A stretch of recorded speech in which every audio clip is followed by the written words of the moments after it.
today God showed me something, and I want to share it because it explains what's happening in Kenya right now. And you'll be able to get, I think it's a prophetic word about Kenya, and something happened similarly in the Bible.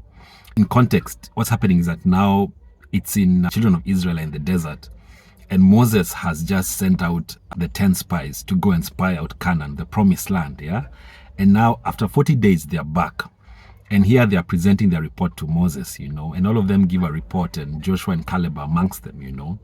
And the other 10, they give a damning report, you know. They say that the land is full of giants and all these things, and they say that they will not be able to take that land, you know. And the people who are listening to them, they began to wail and they mourn, and they, you know, and they say, God, we'd rather go back to where we were in Egypt. And they are thinking about appointing a leader who will take them through the desert and back to Egypt, to where they went. And so Joshua and Caleb, they stand and they say, you know what, don't worry, you know, we can take this land, we can be able to fight it, and all that. And then what happens next is very, very interesting. So these people, because of Joshua's report, they revolt, and the people of Israel want to stone Joshua and Caleb.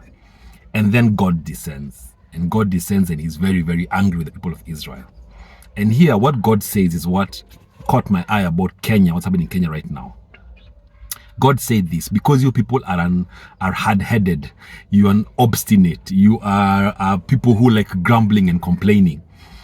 I will say this, and I will not go back with my word, that none of you above the age of 20 years old is going to enter the promised land. All of you guys, by the letter, you know, the 2 million of you are going to die in the desert.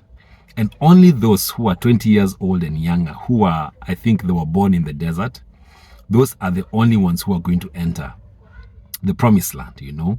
And God says that even as a result of this, I also give you guys a curse that for 40 years, you're going to go around the desert, you know. And as each of you dies, and your children are going to pay the price for your sin. God stopped me there and told me, Ben, that's exactly what has been happening in Kenya and what is going to happen. So here's the context. So for very long, our parents, you know, the parents who have been before us have been, what can I say? They have been letting politicians run and ruin our country. That Kenya would have been a country that would have been first world many, many years ago, just like Singapore, the one which we like comparing ourselves to. But because our parents were silent when money was being stolen, when politicians were running the country amok, they kept quiet, you know, and they did not complain. And in fact, maybe some of them even who got an opportunity also took part in that, you know. And God became angry and he said, man, that's enough. Kenya has had it enough. Kenya, it's time for you guys to enter your promised land. And the interesting thing is this, is that our entry to the promised land will be led by the youth, what we call Gen Z. That Gen Z as the ones who have the capability finally to take Kenya to the promised land, which is to a first world country. And that is why, for me, this is my plea that where Kenya is going right now is very prophetic. We are going to a good place, because where we have been before, which is Egypt, you know, and where the guys who are complaining they want to take us back to Egypt, we are not going back to Egypt. We are entering the promised land. We are finally going to reclaim that which belongs to us, because Kenya is a great country. Kenya is a country that belongs to God. And that is why what's happening right now is very, very prophetic, and God is in it. That is why Gen Z and the young people, take up your space, fight for your country, because Kenya doesn't belong to politicians. Kenya belongs to all of us. All of us have a right to stand for our country and to fight for it. That's why for Tuesday, for next week, fight for your country, Gen Z and youth. Fight for it, because Kenya belongs to all of us. And all of us, through this fight, this will be the first steps toward us getting us to our promised land, which is getting us to a first world country and to a prosperous country.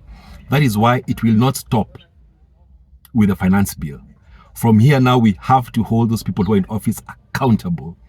Every shilling must be accounted for. We have to stand against corruption, stand against tribalism, stand against pride, stand against big-headedness, stand against all this, because all these things are the ones that have kept us in Egypt for all this long, in the desert.